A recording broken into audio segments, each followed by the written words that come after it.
He offered his maid's daughter 3 wishes as a casual game. But her first wish wasn't a house or $1 million. It was an indictment that would shatter his hollow world. He was a man who owned skylines, a man whose time was measured in millions, and he was profoundly empty. She was the 10-year-old girl in his kitchen, an observer who saw that his public smile never reached his cold, gray eyes. In a fit of arrogant power, the billionaire offered his maid's daughter 3 wishes. He expected requests for toys or trips. But this girl had just heard him refuse her mother a small advance for a painful tooth, moments after publicly donating $5 million. She wouldn't ask for a pony. She would ask for something absurd, an impossible wish that would trap the billionaire, forcing him to see what he had become and what he was about to endure. And before I forget, I'd love to hear where you're tuning in from. Leave a comment below. And with that, let's get to the story. He thought money could buy anything, until he met the girl who wanted nothing. James Anderson stood in his study, staring at his own reflection in the floor-to-ceiling glass. Outside, his vast estate was dark, the fountains silent. He was a man who owned skylines and futures, a man whose time was measured in millions, and he was utterly, profoundly empty. 3 floors below, in the cavernous steel kitchen, 10-year-old Emily Carter finished her math homework. She sat at the staff table, her blonde hair in a neat ponytail. She was waiting for her mother, Mary, who was the head housekeeper. Emily was a quiet child, but she was an observer. She saw things. She saw the way Mr. Anderson's assistants flinched when he entered a room.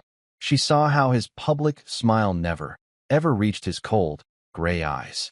Tonight, that public voice was in use. Mr. Anderson was in the adjacent dining hall, his voice sharp and loud on a speakerphone. $5 million, yes, James said, pacing. To the children's hospital. Make sure the press release mentions the new oncology wing. It's vital they see the commitment. Schedule the photo op for Friday. Emily looked down at her workbook. She thought of a different phone call. Last week, her mother had been in this same kitchen, whispering, her face tight with worry. She had asked Mr. Anderson's personal assistant for a small advance. Just a few $100s. Emily needed a painful, complicated filling for a cavity, and the insurance didn't cover all of it. The request had been denied. Mr. Anderson does not handle staff payroll directly. The assistant had replied, her voice like ice. Now, Emily listened to the man who refused her mother a few $100s boast about giving away $5 million. It's about legacy, Tom, James continued. It's about making a difference. These children, they deserve a fighting chance. He ended the call and walked into the kitchen, stopping when he saw Emily. He rarely noticed her. She was usually just a silent shadow, vanishing when he appeared. You're still here, he said. It was not a question. Yes, sir. Waiting for my mom. James looked at her. Really looked at her. Small, serious, with watchful eyes. He had just closed a massive deal. He was in a mood of expansive, arrogant power. He felt an impulse, the same one that made him donate the $5 million. It felt good to be the king. You're Mary's girl. Emily. Emily Carter, sir. Well, Emily Carter, he said, pulling a bottle of sparkling water from the industrial refrigerator. I'm in an excellent mood. I just gave away a fortune to sick children. I feel generous. He leaned against the steel counter. So, I'm going to do something for you. I'm going to grant you 3 wishes. Anything you want. Go on. Ask. Emily just looked at him. What is it? He pressed, amused. A pony? A new computer? A trip to Disneyland? I own a resort near there. I could send you on my private jet. Name it. From the pantry, Mary emerged, wiping her hands on her apron. Her face was pale with panic. Mr. Anderson, sir, please. Don't tease her. She's just a child. Emily, go to the staff room. Nonsense, Mary, James said, waving his hand. Let the girl dream. It's the least I can do. Go on, child. 3 wishes. Emily didn't think about toys or trips. She thought about the 2 voices. The loud, proud voice on the phone, and the cold, silent no for her mother. She thought about her tooth, which still ached. Why did you give that money, Mr. Anderson? Emily asked. James's smile faltered. It was not the question he expected. What? I told you. To help the sick children. But you didn't sound happy. Emily said, her voice small but clear. You sounded like you were buying something. Like when my mom orders the silver polish. The air in the room went still. Mary made a small, terrified sound. Emily, apologize. Right now? No, James said, his voice dropping. The amusement was gone. Let her speak. He felt a strange, cold prickle. No one, ever, spoke to him this way. Emily stood up, her worn sneakers quiet on the tile. My mom works for you every day. Her hands hurt at night. She needed help for my tooth. Your assistant said no. You give millions to children you don't know, but you wouldn't help the one in your own house. Silence. It was vast and heavy. It was the sound of a truth that had never been allowed in this mansion. Mary was trembling. Sir, I am so sorry. She doesn't know what she's saying, She knows exactly what she's saying, James said softly. His eyes were fixed on Emily. He felt a rage so pure and cold it almost made him laugh. He was being lectured on charity by his maid's daughter. You are either very brave, he said, or very, very foolish, child. My great-grandpa always said truth shouldn't be scary, Emily replied, her chin held high. He said it's just the truth. A flicker of curiosity cut through James's anger. And who was your great-grandfather? Sergeant Michael Carter, sir. He was a ranger. He landed at Point du Hoc on D-Day. James froze. He knew that name. Everyone in this city knew that name. Michael Carter was a legend. A statue of him stood downtown. He had single-handedly taken a German bunker, saving his platoon. James had donated money to have that statue polished last year. The irony was bitter. This girl, this small, blonde child, was descended from a man of actual, undeniable courage. It made her words feel heavier. It made him feel smaller. His arrogance had trapped him. He had made an offer. A man of his word, a man of legacy, could not back down. Not in front of the heir of Michael Carter. Very well, James said, his voice tight. You have your 3 wishes. Ask your first. But understand this. Once you speak it, I will honor it. James braced himself. He expected her to ask for the money for her tooth. He expected her to ask for $1 million or a house for her mother. The predictable, selfish grasp of human nature. My first wish, Emily said, her voice strong, is for you. James blinked. For me? Yes. I wish you would spend one whole day helping someone. For real. Not just writing a check. She took a breath and delivered the final, impossible condition. With no cameras, no assistants, and without anyone knowing who you are. Mary Carter put her hand over her mouth, her eyes wide with terror. James Anderson just stared. The request was absurd. It was an insult wrapped in a child's wish. One day? Helping. No name. He ran a global empire. He didn't help.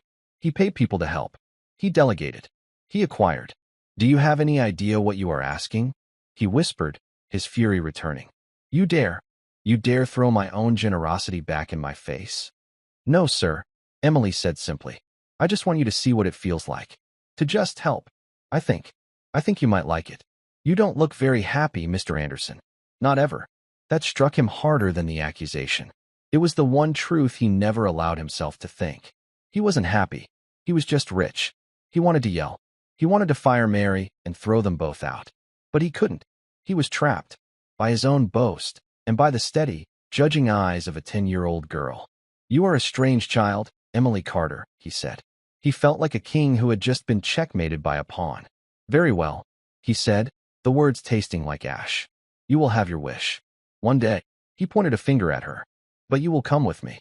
You will be the witness. You will make sure I fulfill this ridiculous bargain. Emily nodded, unfazed. Okay. When? Tomorrow, James snapped. 6 a.m. Be at the front door. Don't be late.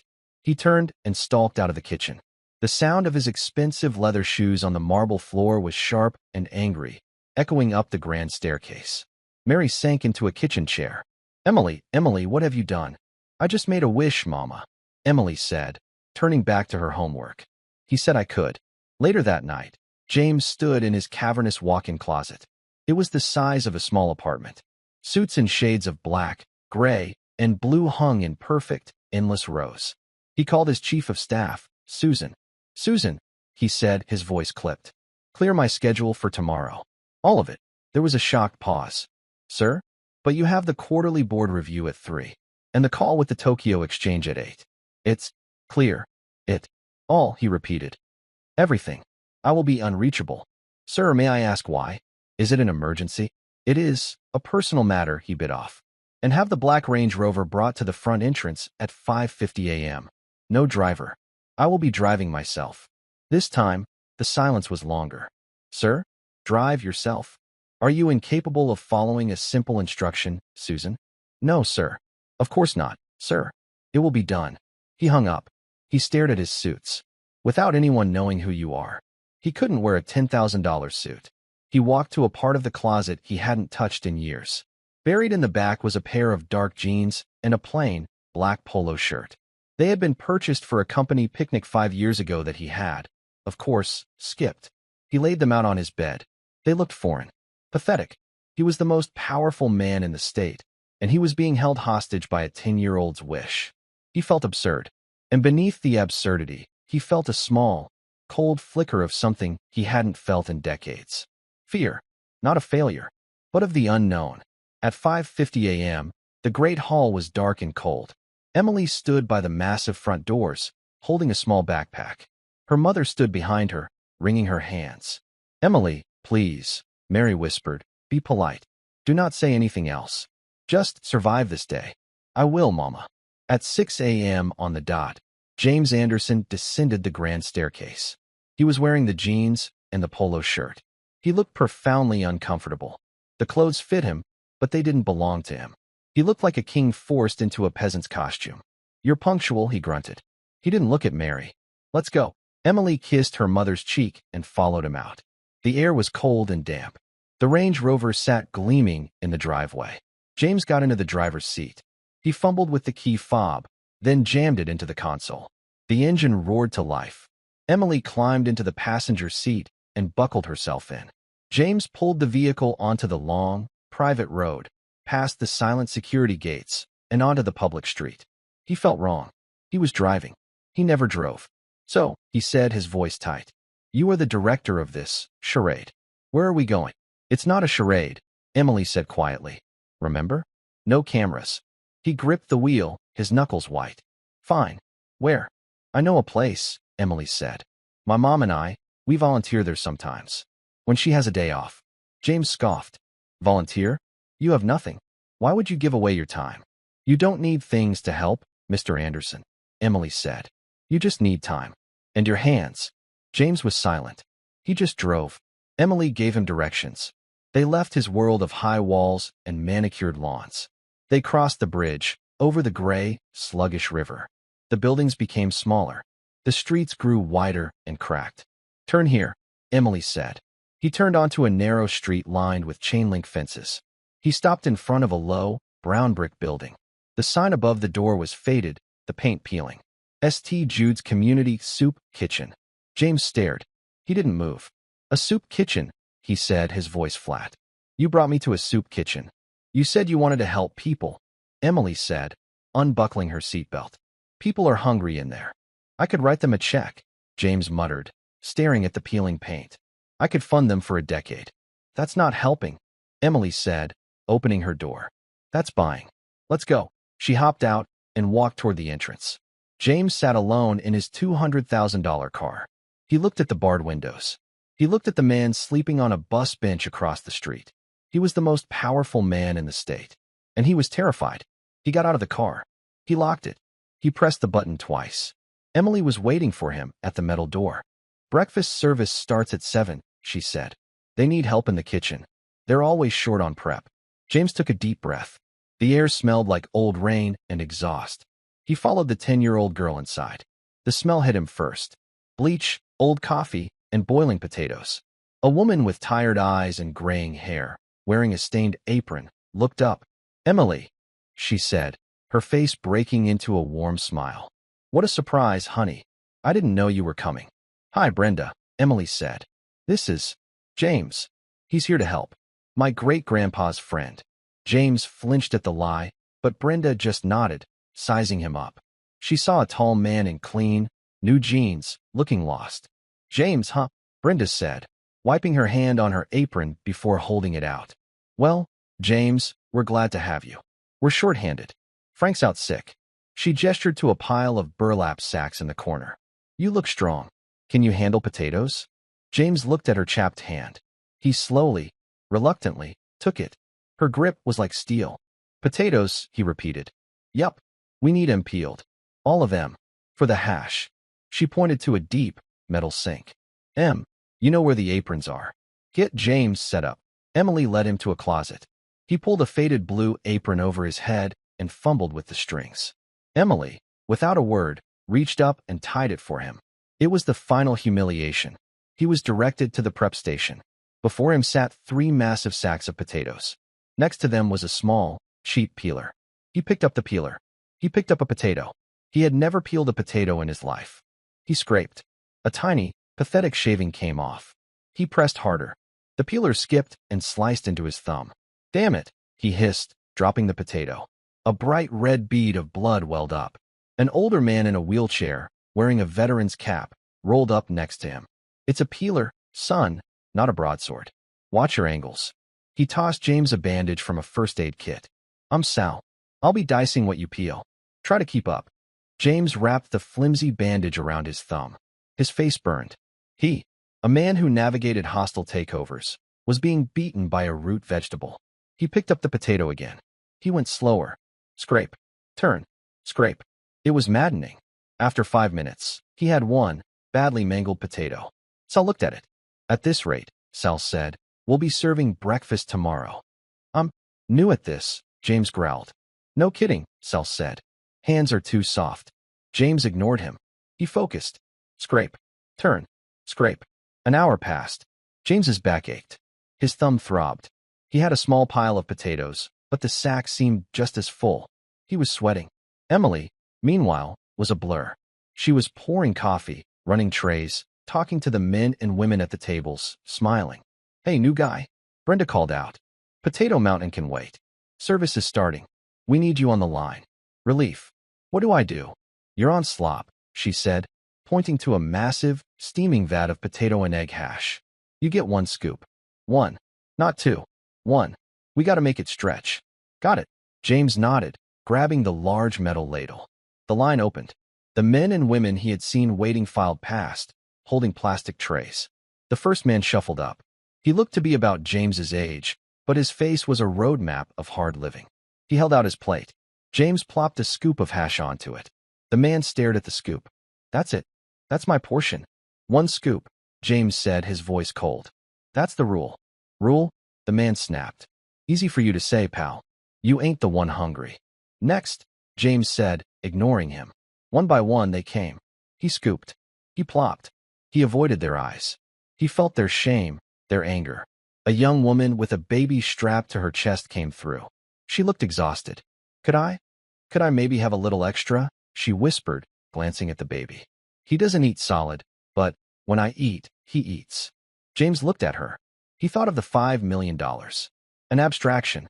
He looked at the woman. Her need was real. He glanced at Brenda, who was busy. He dipped the ladle back in and gave the woman a second, smaller scoop. Thank you, she whispered, her eyes filling with tears. God bless you. She moved on. James felt a strange, tight feeling in his chest. It wasn't power. It was something else. Something warm and heavy. Suddenly, a commotion started near the door.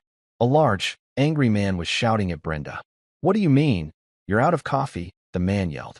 I've been waiting an hour. I'm sorry, Bill, Brenda said, her voice calm but firm. The machine broke. The coffee's gone. That's not good enough, the man roared, and he slammed his fist on the counter. James tensed. His instinct was to call security, to have the man removed. But there was no security. The man, Bill, advanced on Brenda. I oughta. Hey, James heard himself shout. The man turned. He was big, much bigger than James. What did you say, new guy? James's heart was pounding. He put the ladle down. He walked slowly out from behind the counter. The room was quiet. Emily was watching from the corner. She said the coffee's gone, James said, his voice steady. He tried to sound reasonable, the way he did in a boardroom. Yelling won't fix the machine. Mind your own business, rich boy, Bill sneered, noticing James's clean shirt. What do you know about anything? I know, James said, that she's not the one you're angry at. Bill paused. What's that supposed to mean? You're not angry about the coffee, James said. You're angry that you're here. You're angry that it's cold. You're angry that life hasn't worked out.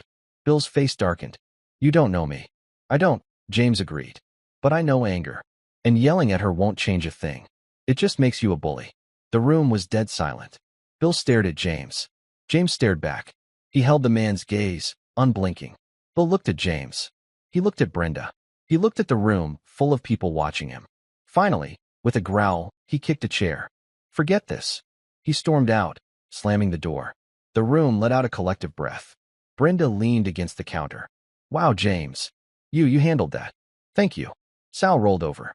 Not bad, rich boy, he said, with a hint of a smile. Not bad. James just nodded, his adrenaline fading. He went back to the line. He felt shaky, but as he picked up the ladle, he saw Emily. She was standing by the toast station, watching him. She wasn't smiling. She was just looking, seeing him. And for the first time, James Anderson didn't feel the need to look away. The breakfast service ended. The last few people trickled out, their footsteps echoing in the large hall. The room, which had been buzzing with strained, quiet energy, was now filled with the clatter of plastic trays and the scrape of chairs. James's arm was sore. His back ached. He had served hash to nearly 150 people. He had been cursed at, ignored, and, in one brief, startling moment, thanked with tears. All right, new guy, Brenda called out, pulling a fresh trash bag from a can. Line's done. Now the real work starts. James looked around. The floor was sticky. The tables were smeared with egg and grease. And in the prep corner, the mountain of potatoes sat, looking like a monument to his failure. You're not done, James, Sal said, rolling his wheelchair over. His voice was gruff, but the mocking tone was gone. Those spuds won't peel themselves for lunch. James nodded. He felt a strange resignation. He was no longer fighting the day. He was just in it. He took off the stained apron, dropped it in a bin, and got a fresh one. He returned to the low sink. He picked up the peeler. He picked up a potato. You're holding it wrong, Sal said, parking his chair beside him. He grabbed a peeler from a drawer and a potato from the sack. You're trying to scalp it. It's not an enemy. Look, like this. Sal's hands, though weathered, were quick and sure. He moved the peeler in long, smooth strokes, the skin falling away in a single, curling ribbon. See? Rhythm. Don't fight the shape. Follow it. James tried to copy the motion. Scrape. Turn. Scrape. It was still awkward. His peelings were thick, wasting the potato. You're still fighting it, Sal said, not unkindly. You got that I own the room stink on you. Or you did, till Bill showed up. You looked scared. I wasn't scared, James said too quickly.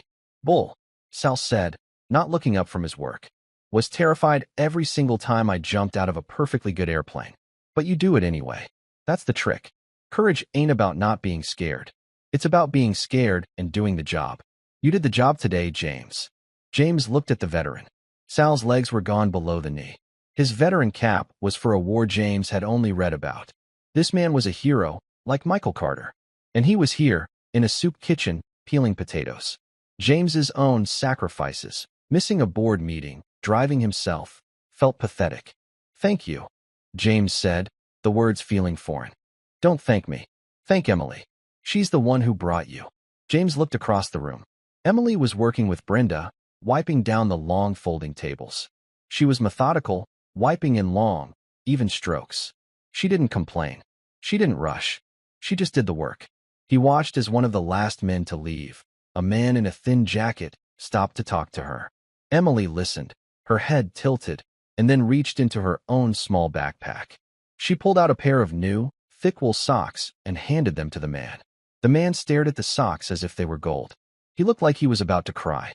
He took them, nodded once, and hurried out the door. James stared.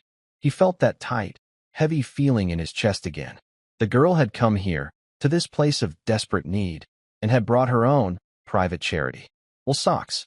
It was such a small thing. It was nothing. It was everything. He turned back to the potatoes, his throat thick. He attacked the pile with a new, quiet fury. Scrape. Turn. Scrape. He was no longer fighting the potato. He was fighting himself. He was fighting the man who had practiced his smile in a mirror. They worked for hours. The lunch service came and went. James was on the line again, this time serving a thin but hot stew. He was tired. He was sore. He was filthy. When the last plate was served, they cleaned the kitchen. James found himself on his hands and knees, scrubbing a patch of spilled soup from the floor. He didn't even think about it. He just did it. It was 3 p.m. when Brenda finally unhooked her own apron. "We're done for the day," she announced. "Thank you all." Brenda came over and, to James's profound shock, gave him a one-armed hug. "You're a lifesaver, James," she said. "You and Emily. You ever want a job, you come back. You're a natural."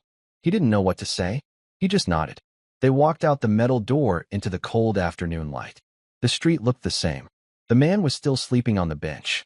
But James felt different. He felt scoured, emptied out. They got into the Range Rover. The plush leather and the quiet, high-tech interior felt alien. It was too clean, too quiet. He started the engine and pulled away from the curb. He drove in silence for 10 minutes, heading back toward the bridge, back toward his world. He glanced over at Emily. She was looking out the window, her face calm. "Those socks," he said, his voice raspy. "You just gave them away." "He needed them," Emily said, as if it were the simplest thing in the world. His feet were wet. "Where did you get them?" "I bought them. With my allowance. Mama and I, we know what they need most. Sometimes it's socks. Sometimes it's hand warmers." James gripped the steering wheel. Her allowance. His $5 million donation felt suddenly, horribly obscene. "Why socks?" "My great-grandpa always said, you take care of your feet, they take care of you. Soldiers know that. And cold people know it, too." James was silent for the rest of the drive. He realized his charity was about him. Hers was about them.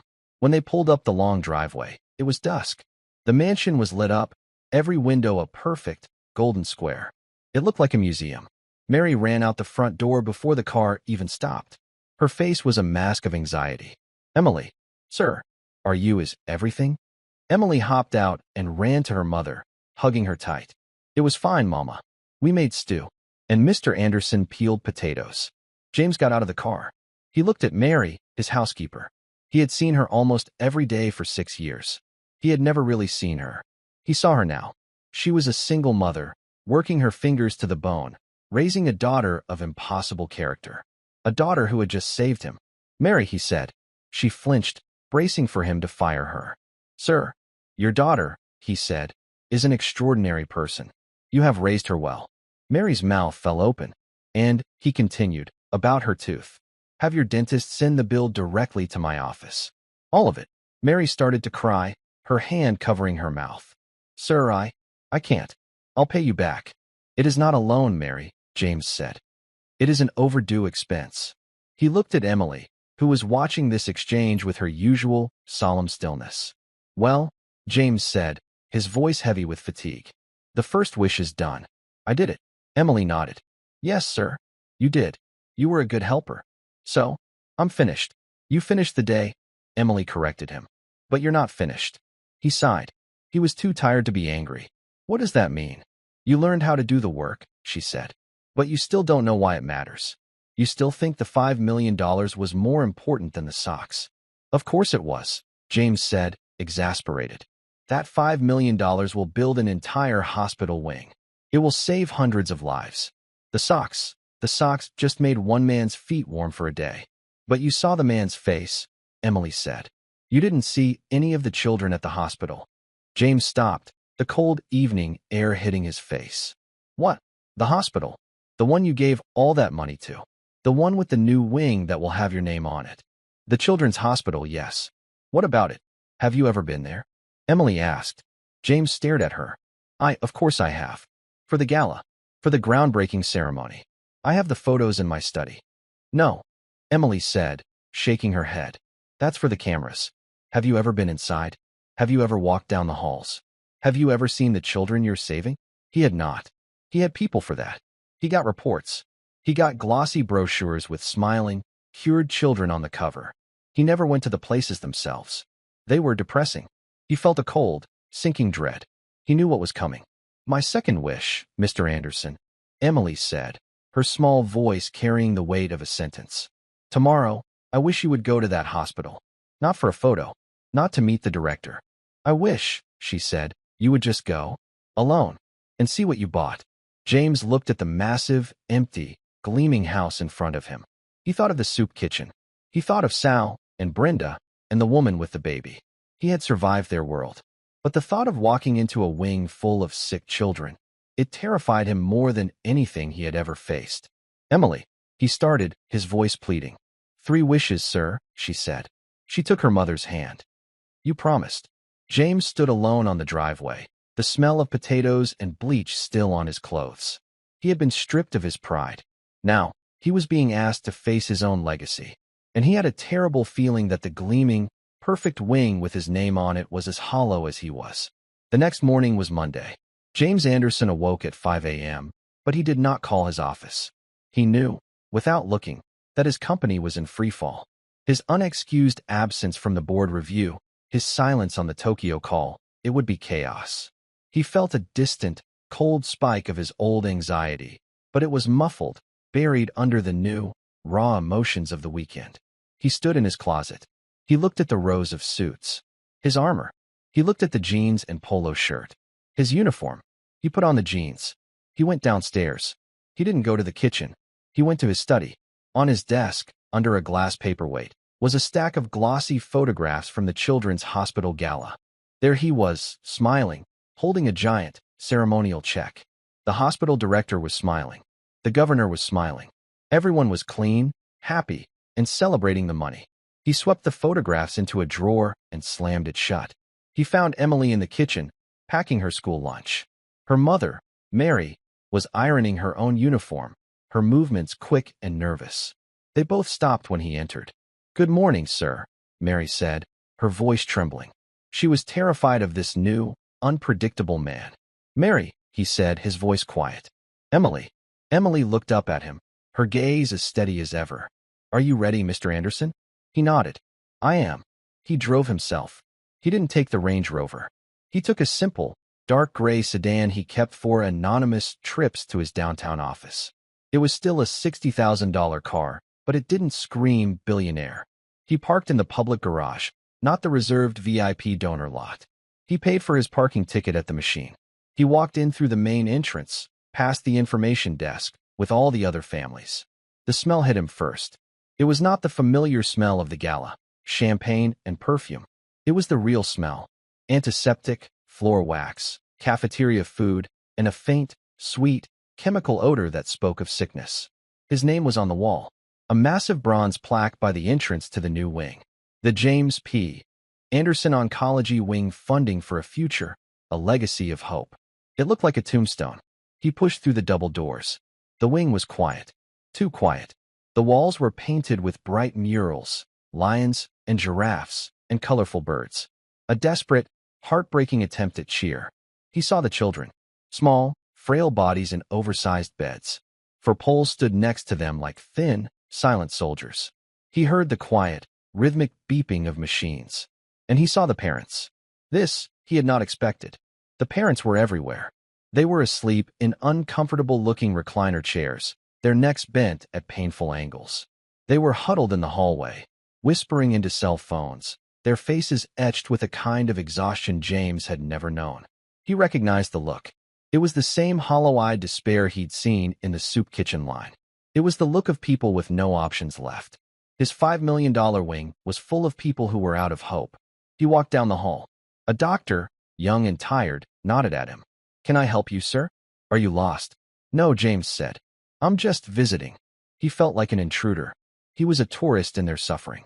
He had paid for this suffering, he thought, with a wave of nausea. He had paid for this clean, well-lit place for people to watch their children fade. He looked into a room.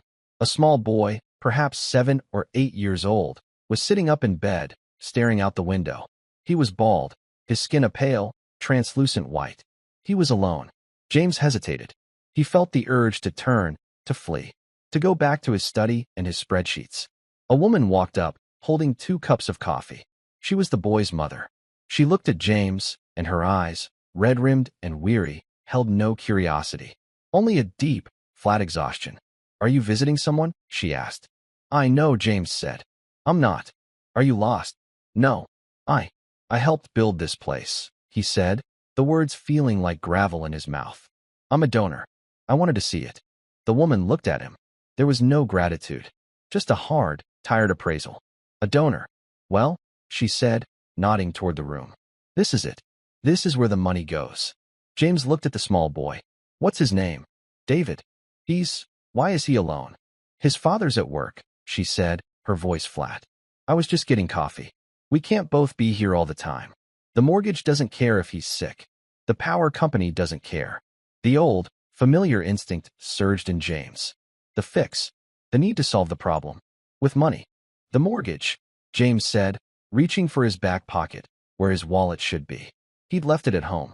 I can help with that. I can call my office. I can take care of it. The woman's tired expression vanished. It was replaced by a low, fierce anger. You can what? She whispered, her voice shaking. Write a check? Pay my mortgage? Then what? Will you pay for the next one? Will you pay for the drugs the insurance decided not to cover this month? Will you pay for the gas to drive here every single day? She stepped closer, her anger a shield against her tears. Will you sit here for 12 hours, while he screams because the chemo feels like fire in his bones? James flinched. He had no answer. Your money, she said, her voice breaking, is just walls. It's a place for him to be sick. It's not help. Not real help. People like you. You buy your way out of feeling this. You put your name on a building so you don't have to come inside. She was wrong. The wing was help. The doctors, the nurses, the research, it was all vital. But James knew, in his heart, that she was also right. He had built the stage, but he had refused to watch the play. Inside the room, the boy, David, turned from the window. He looked at James with large, solemn eyes. My game's broken, David said, his voice a tiny, weak rasp. He pointed to a small, handheld video game on his rolling table. The charger port is loose. It won't charge. This was it. A problem. A real, solvable, human-sized problem. James's billionaire instinct roared. I'll buy you a new one. I'll buy you 100. I'll buy the whole company. He looked at the boy. He looked at the mother, who was watching him with bitter expectation, waiting for him to offer his sterile, useless money again. He thought of the soup kitchen. He thought of his conversation with Emily. You just need time. And your hands. Let me see it, James said. He walked into the room. It felt like crossing a border. He sat down in the hard, plastic visitor's chair. He picked up the small blue device. His hands, still sore from peeling potatoes, felt large and clumsy. My father. He was good at fixing things, James said, the memory coming to him from a million years away. It was true. His father had been a watchmaker, a man of small, precise movements. A man James had left behind as too small, too slow. He jiggled the port. It was loose, the metal connector inside bent. He looked around. No tools. He was just James. He saw a box of tissues on the table. He took the small, cardboard tab from the opening of the box. He carefully folded it, once, twice, 3 times, making a tiny, firm shim. He used his thumbnail to push the bent connector pin back into place. Then, carefully, he wedged the folded cardboard into the small gap, bracing the loose port. It was a crude, simple fix. He plugged the charger cable back in. The small orange charging light on the device flickered, and then it held, bright and steady. David's eyes, which had been dull, suddenly widened. A small, weak smile touched his lips. You fixed it. It's just a temporary fix, James said, his voice thick. Thank you, David whispered. He picked up the game, his attention immediately captured by the bright, glowing screen. He was, for a moment, just a boy again, not a patient. James stood up. He looked at the mother. She was staring at him, her hand over her mouth. The anger was gone. The bitterness was gone. She was just looking at him. He hasn't smiled, she whispered, a tear rolling down her cheek. He hasn't smiled in 3 days. James Anderson, the man who moved markets, had fixed a broken toy with a piece of trash. And it was the single most important thing he had ever done. He nodded to her, his throat too tight to speak. He walked out of the room. He walked past the nurse's station. He walked down the hall, past the bright, lying murals. He walked out of the wing, past his own name carved in bronze. It meant nothing to him now. The boy's smile meant everything. He drove back to the mansion. He was not the same man who had left. He had been hollowed out. But this time, something new was filling the empty space. He found Emily in the kitchen. She was doing her homework, just as she had been 2 nights ago. It felt like a lifetime. Mary was there, too, peeling carrots for dinner. They both looked up. He was pale. His eyes were red. You saw, Emily said. It was not a question. I saw, he whispered. I met a boy. His name is David. He slumped into the small staff chair. He put his head in his hands. I gave them $5 million, he said, his voice raw and broken. And it meant nothing. I fixed his toy with a piece of cardboard, and that was. He couldn't finish. He finally understood. His money was a shield. It was a wall he built between himself and the world. It protected him from the reality of human need. It kept him separate. It kept him clean. And it kept him empty. I'm ready, he said, looking up at Emily. The arrogance was gone. The anger was gone. He was just a man. A tired, sad man. What is it? The third wish. I'll do it. Whatever it is. Emily looked at him. She saw the change. The coldness in his eyes was gone. The hardness in his mouth had softened. My first wish, she said, was to show you how to work. My second wish was to show you why you should. She stood up, her small face serious. My third wish is the hardest. I wish for you to spend one whole day without your money. At all. He blinked. What do you mean? Like at the soup kitchen? No, she said. That was just for a few hours. I mean a whole day? From morning until night. Tomorrow. You will leave this house. You will not take your wallet. You will not take your phone. You will not take your watch. She pointed to his shoes. You will not take those. Or that car. What? What am I supposed to do? James asked. You will leave here at 6 a.m., just like you did for the soup kitchen. But you will leave on foot. You will have nothing but the clothes you're wearing. This was the final test. She was not just taking away his pride or his anonymity. She was taking away his power. I just walk, he said, the concept alien. You have to survive, she said simply. You have to find food. You have to find your way. You can't call anyone. You can't buy anything. You can't command anyone. You have to ask. Or work. Or just be. James Anderson, billionaire, titan, philanthropist, felt a cold, primal fear. He had faced an angry man in a soup kitchen. He had faced a grieving mother in a hospital. Now he had to face the world with nothing. He had to become one of the men he had pitted. Okay, he said, his voice hoarse. Tomorrow. Emily nodded. We will see if you can survive, Mr. Anderson. He looked at his hands. The hands that had peeled potatoes. The hands that had fixed a toy. Tomorrow, they were all he would have.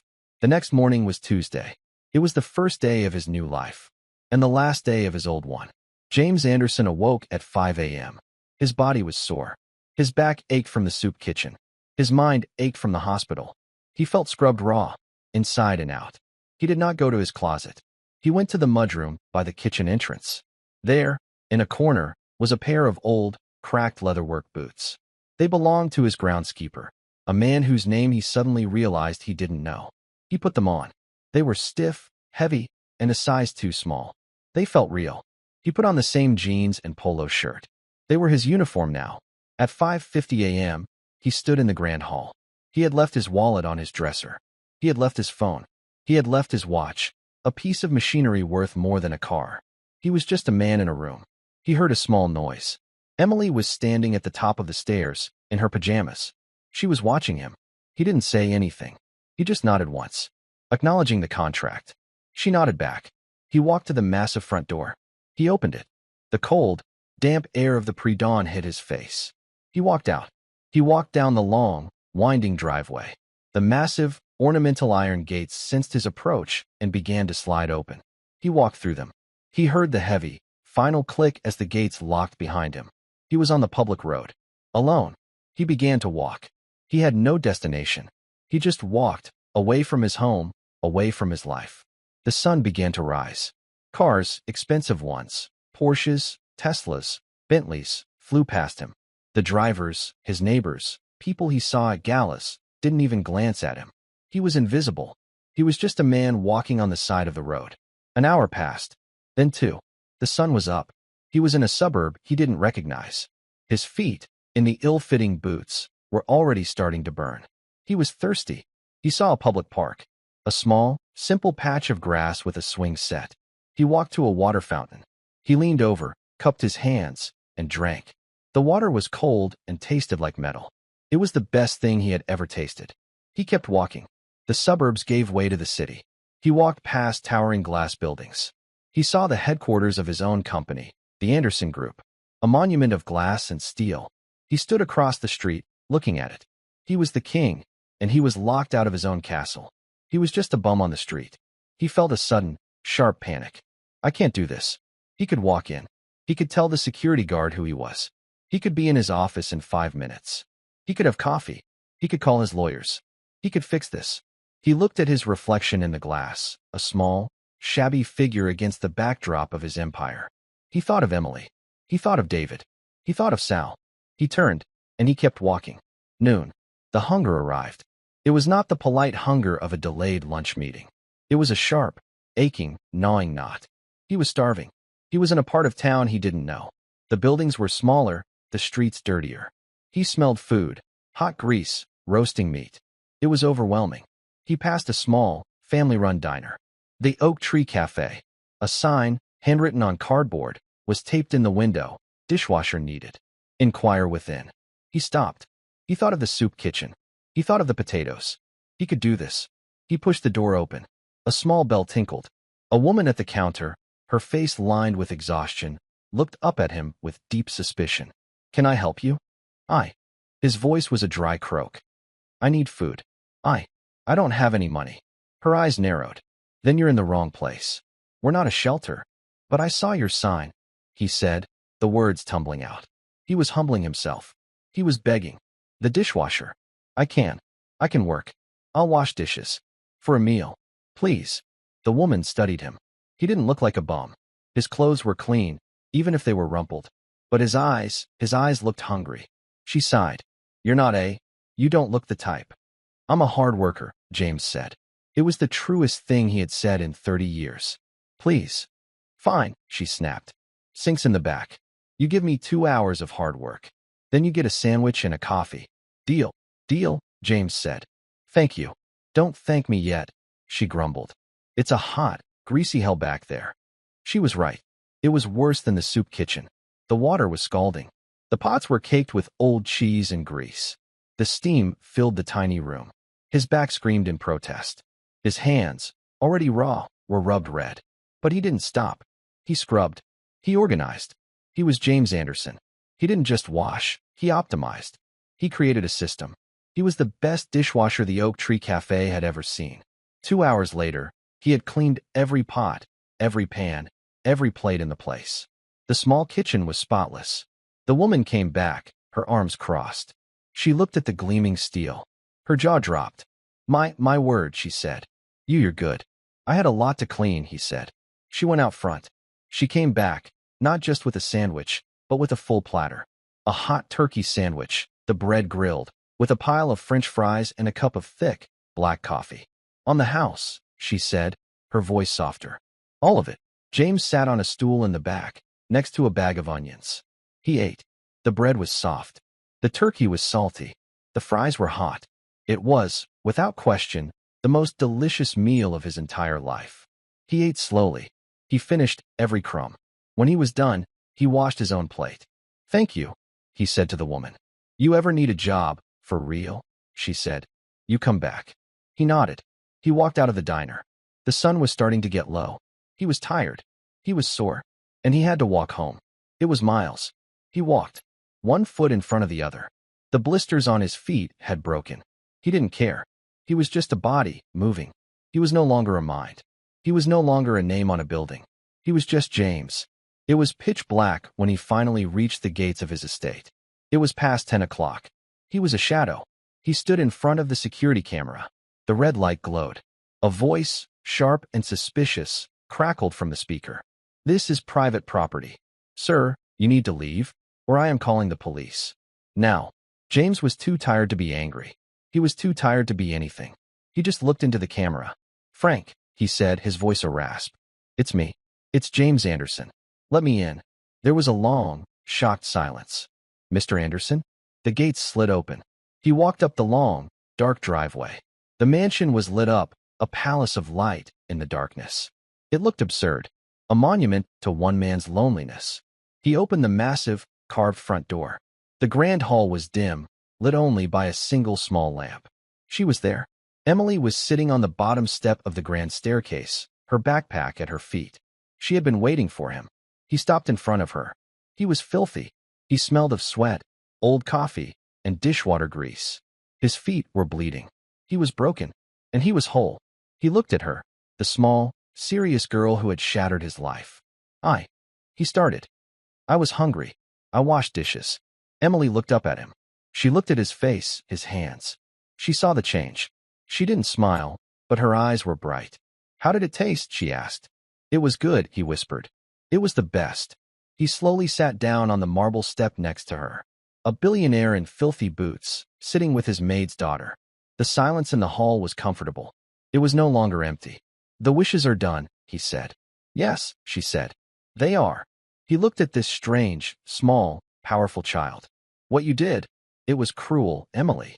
No, she said, her voice soft. It was a lesson. My great-grandpa said you can't know a man until you've walked a mile in his boots. James looked down at the cracked, ruined work boots on his feet. I walked 10 miles, I think. Maybe more. You're not the same man, Mr. Anderson. No, he said. He looked at his hands. The hands that served. The hands that fixed.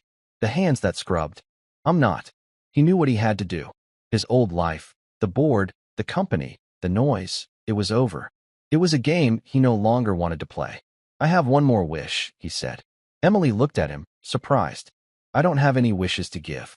No, James said. This one is mine. He stood up, his bones aching. He offered his hand to her. Tomorrow, Mary is taking the day off. You and your mother are going to the dentist. And then you're going to a house closing. Sir? Emily asked, confused. I am dissolving the Anderson Foundation, he said, the decision as clear and sharp as the morning air. The one that puts my name on buildings.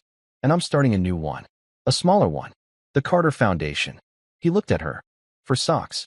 And cavities. And broken video games. And for people who are hungry. And, he said, it needs a director. Someone who knows how to listen. Someone who knows what people really need. Emily stared at him, her eyes wide. It's a lot of work, James said. But I'm a good helper. I can peel the potatoes. For the very first time, Emily Carter smiled. It was as bright and steady as the charging light on a small, fixed toy. James looked around the vast, empty hall.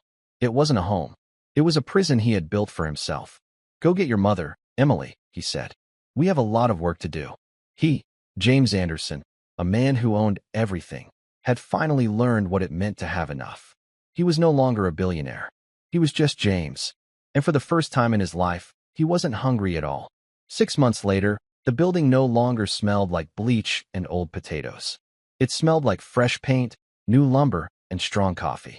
The sign outside, carved in simple, clear letters, read, The Carter Foundation. Inside, the main hall of the old soup kitchen was unrecognizable. The folding tables were gone, replaced with workstations, a small community library, and a clean, bright kitchen that now served 3 hot meals a day, no questions asked. Sal, in his wheelchair, was no longer dicing potatoes. He was managing logistics, directing a shipment of new winter coats into the storage room. Brenda, her face looking 10 years younger, was running the entire food program. James Anderson walked in, carrying a large cardboard box. He wore simple khaki pants and a worn, blue flannel shirt, sleeves rolled to his elbows. He looked thinner, healthier, and happier. Morning, Sal, James said, setting the box down. The new boots you ordered. Steel-toed, insulated. Should be right for the construction crew. About time, James, Sal grumbled, but he was smiling. You're late. We got people waiting. Sorry, James said, wiping a smudge of grease from his hand. The plumbing at the women's shelter on 9th Street backed up. Had to snake the main drain. A billionaire playing plumber, Sal chuckled, shaking his head. I've seen it all. Ex-billionaire, James corrected him quietly. And I'm a better plumber than I was a potato peeler, at least. He walked toward a small, simple office in the back. The door was open. Emily Carter sat at the desk, her school backpack hanging off the chair. She was finishing her homework, a stack of foundation requests waiting beside it. At 11, she had become the foundation's moral compass. How was school? James asked, leaning against the doorframe. Fine, Emily said, not looking up. Mrs. Gable's ramp was approved by the city. The crew can start tomorrow. Good. I'll be there. You don't need to be at every build, James. I like the work, he said simply. It's clean. A woman entered the office, hesitant. She was thin, but her eyes, once red-rimmed and hollow, were bright. It was the mother from the hospital. Mr. James, she said, nodding at him. She turned to Emily. Miss Carter, I'm here for my volunteer shift. Just wanted to give you this. She handed Emily a small, framed photograph. It was of her son, David. He was standing on a porch, his hair growing back in soft, fuzzy patches. He was holding up the old handheld game and smiling. He's in remission, the mother said, her voice thick with a miracle. He starts school next week. He still calls Mr. Anderson the toy fixer. He wanted you to have this. Emily took the photo and placed it on her desk, right next to a small, framed picture of her great-grandfather, Sergeant Michael Carter. Thank you, Emily said, her voice soft. He looks strong. We're strong, the mother said. She looked at James, her gaze steady. What you're doing here, it's not just walls. It's everything else. She smiled and went to put on an apron in the kitchen. James and Emily were quiet for a moment. The mansion sold, James said, looking at the photo of David. The final papers were signed this morning. Does that make you sad? Emily asked. No, James said. It was just a big, empty house. It was a place to practice smiles. He looked around the bustling, noisy, chaotic room. He looked at Sal bossing around volunteers, at the mother serving stew, at Emily, reviewing a grant for a high school robotics team. This is a home. Emily nodded. She picked up the next file. This one's a problem, she said. The city's after-school budget was cut. They're going to lose their music program. They need instruments. James looked at her. He thought of the man he used to be, the man who would have made one phone call, signed one check, and solved it in 5 minutes, feeling nothing. He smiled. All right, let's go see what they need. I'm pretty good at fixing things. He grabbed a hammer from a toolbox by the door, and together, they walked out into the bright, cold afternoon to do the work. And that's where we'll leave James and Emily, with the work just beginning. My hope is that this story gave you a chance to step out of your own world and into theirs, even for just a little while. I'm always fascinated to know what you were doing while listening. Perhaps commuting, winding down for the night, or just stealing a quiet moment with a cup of tea. I'd love to hear about it in the comments. I genuinely read them all. And if you want to make sure we find each other again, hitting like and subscribing means more than you know. Thank you for being here and for listening.